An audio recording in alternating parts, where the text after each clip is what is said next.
brief introduction of what we're going to do here quickly today is, so as you know, last time we talked, we said we've got a whole bunch of different teams running a variety of different projects, different ideas which these individuals have come up with, and we're going through that journey with them in terms of getting a product generating some commercial value to Experian after back end.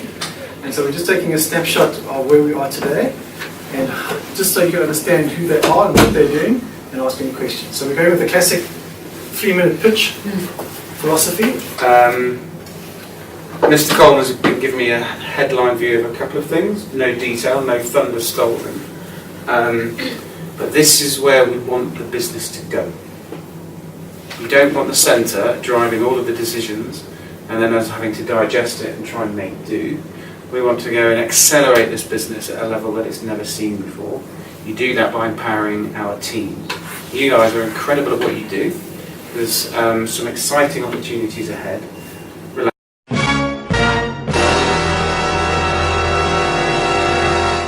That to happen. So, with live chats, immediate resolution, which means while the customer is there, the customer will be able to get their money.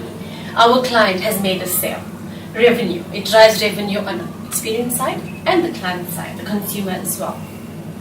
Agility, it actually allows us to engage more with clients and create a safer and easier way, simpler, quicker way of doing things.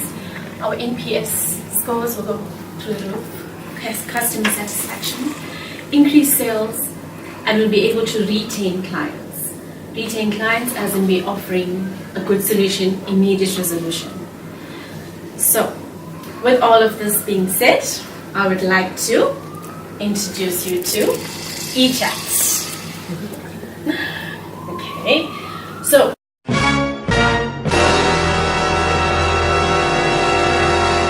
40% of the finance vehicles on the road currently are uninsured, and that as a value, minimum, is 300 billion rand.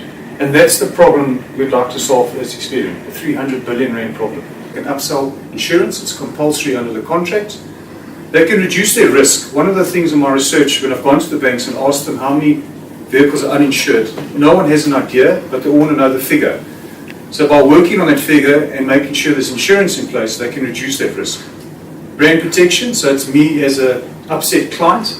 I won't be screaming and shouting, telling my friends that they're phoning me the whole time. And SMSs to get proof of insurance, that's something they can reduce in terms of people, full-time people.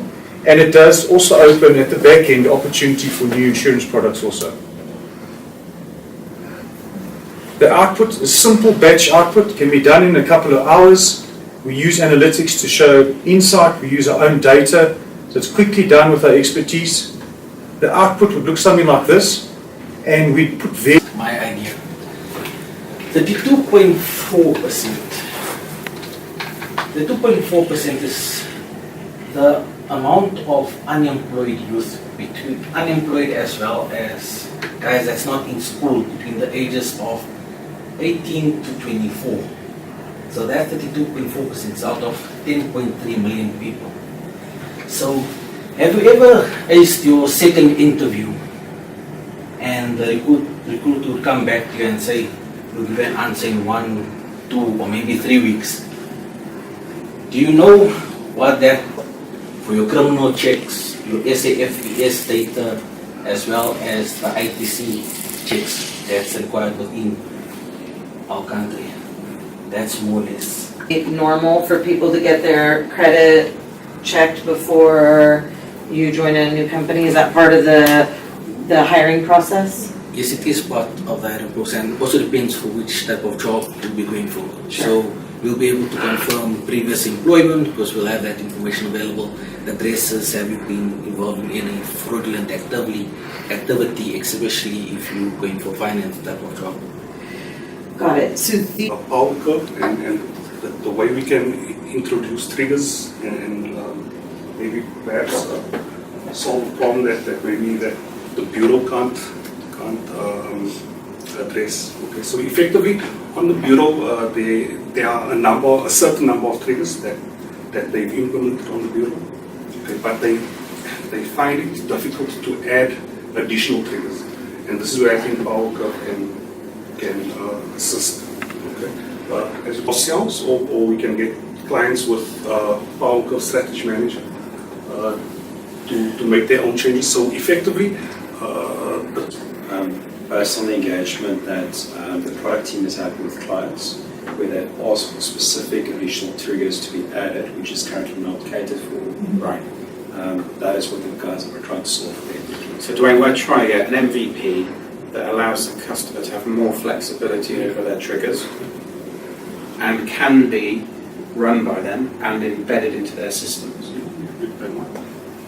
anything possible. That then can split through to the call centre, that can be real-time decisions coming through, that can pull in other data sources to influence that particular trigger decision. Precisely.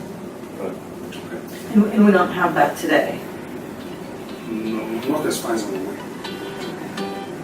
I don't think we have that globally.